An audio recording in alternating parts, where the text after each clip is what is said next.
وەرزشی پەیوەندیکردن لەگەڵ هەستەکانت دەتوانێت یارمەتیت بدات لە بەڕێوەبردنی فشار و نیگەرانی و یارمەتی گۆڕینی بیرکردنەوە ململانێکەرەکان بدات بە دووبارە ئاڕاستەکردنەوەی مێشکت بۆ ئەوەی سەرنجت لەسەر ئەو شتانە بێت کە لە جەستەت یان دەوروبەرتدا ڕوودەدەن لە ئێستادا لەبری ئەوەی نیگەران بیت لەبارەی داهاتوو یان ڕابردوو.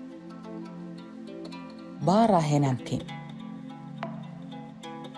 بیر لە پێنج هەستەکەت بکەرەوە: بینین، بیستن، بۆنکردن، دەستلێدان و تامکردن. وە ژماردنەوەیان لە سەرەوە بۆ خوارەوە لە پێنجەمەوە. سەرنجت لەسەر هەریەکەیان دابنێ و هەوڵ بدە 5 شت دەستنیشان بکە کە دەتوانیت بیان بینیت، 4 شت کە دەتوانیت بیبیستیت، 3 شت کە دەتوانیت بۆنی بکەیت، 2 شت کە دەتوانیت دەستی لێ بدەیت و 1 شت کە دەتوانیت تامی بکەیت.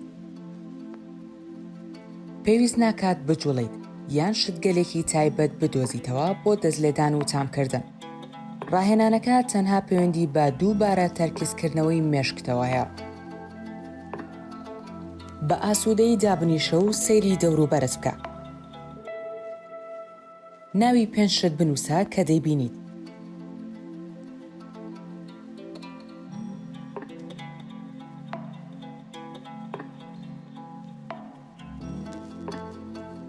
پاشان سەرنجت بخەرە سەر گوێچکەکانت و ناوی 4 شت بهێنە کە دەتوانیت بیبیستیت.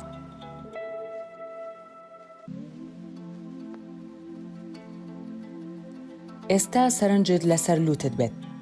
ئەو 3 شتە چین کە دەتوانیت بۆنیان بکەیت.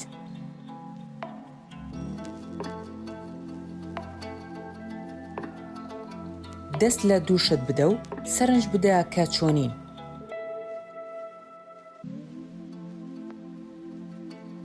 لە کۆتاییدا سەرنجت بهێنە سەردەمت. تێبینی چی دەکەیت؟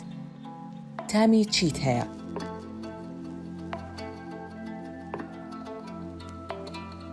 ڕاهێنانەکە کورتە، بەڵام بە شێوەیەکی نمونەیی تۆ تەرکیزی مێشکت دەگۆڕیت و بوار بە خۆت دەدەیت. بۆ ئەوەی لە هەر شتێک کە پێشتر نیگەران بوویت لی جا ببیتەوە. چەند هەناسەیەک هەڵمژە و سوپاسی خۆت بکە کە چەند خولەکێکت بۆ خۆت تەرخان کرد.